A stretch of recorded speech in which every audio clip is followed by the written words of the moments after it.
Right, moving on. Palestine and Israel blame each other and shirk responsibility for the killing of Al-Jazeera journalist Shireen Abu Akleh amid the rising tensions between the both sides. Since late March, the Israeli military has been conducting a large-scale search operation in the West Bank due to the escalating Palestine-Israel conflict. Shireen was killed during an Israeli military raid in Jenin, a city on the northern West Bank. Now, joining us today is Palestinian ambassador to Malaysia, His Excellency Walid Abu Ali, to get his views on the Palestinian issue. Now, Your Excellency, welcome and thank you for joining us. Right, Your Excellency, Mr. Ambassador, what do you think started the current conflict? Well, it's not just started, it's been going on for the last more than 7 decades. And the Israeli violation of the international law, the Israeli state terrorism continued against our people. Sometimes it's in Gaza, sometimes it's in the West Bank, sometimes it's inside Israel with against 1.5 million Palestinians. Sometimes it's in Al-Quds, in Aqsa Mosque. So the Israeli violation, the Israeli state terrorism carried on up and down depends on actually the mood of the Israeli settlers. The present Israeli government, who is led by the most extremist group of Israelis, the settlers community all over the West Bank, they rule Israel. It's not the government who rule Israel. So the present Israeli government is under the pressure of the Israeli settlers who violate the international law, who violate the human rights. They kill, they shoot, they attack, they do everything regardless of, they do not respect any kind of international law or human rights all over the Palestinian territories. So the latest Israeli crime carried out against Shireen Abu Akleh, a 51 years old journalist, Christian Palestinian, who's been working with Al-Jazeera for the last 25 years. She was targeted and shot dead by the Israeli army in the city of Jenin. The Israeli army were invading Jenin. They were targeting some Palestinian freedom fighters, and when they targeted Shireen Abu Akleh, they knew that she was wearing the shield, the press shield, I mean, and she was wearing the good signal.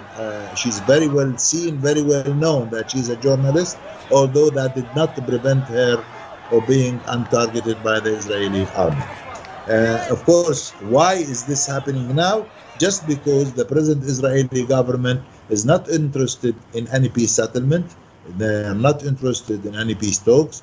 They are trying to use and abuse, actually, the focus on the Ukrainian-Russian struggle.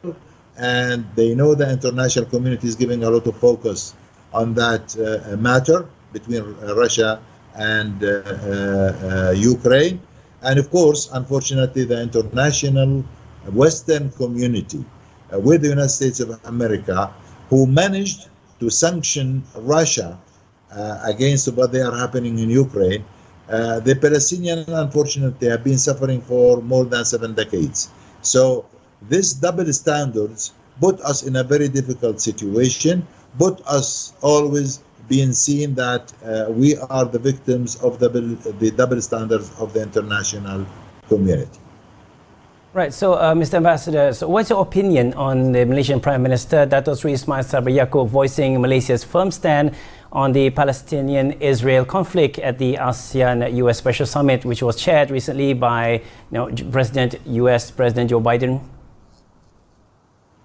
Well, the strong message through His Excellency Dato Sri Ismail Sabri Yaakob in America is a clear, straightforward message.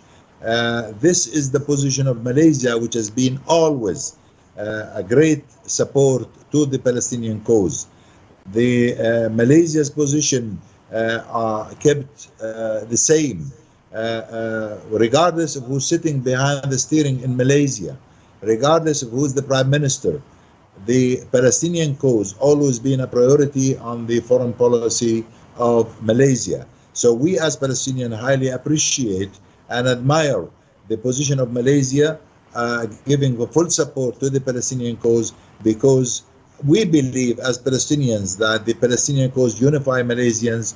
Even if there are some differences internally in Malaysia, the Palestinian cause unify all Malaysians. And I do hope that Malaysia use its influence, not just to send a message to the American administration to convince regionally and internationally those countries who are questioning the support of Palestine.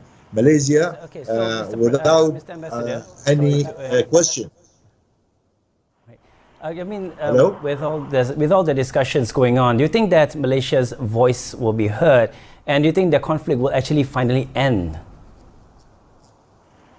Well, the conflict, which has been going for more than 7 decades, as I said earlier, we do hope that Malaysia through OIC, Malaysia through the Asian countries, Malaysia with its good relations with the international community, with so many of the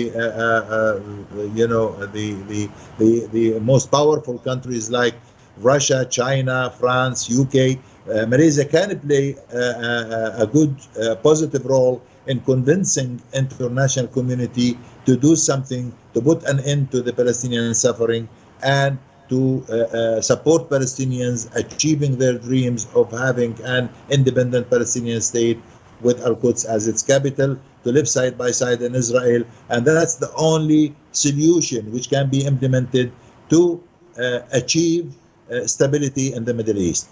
They tried peace treaty with Egypt, they tried peace treaty with Jordan, they tried to normalize diplomatic relations with many of the Arab countries, but they know that the core issue in the Middle East is put an end to the Palestinian suffering.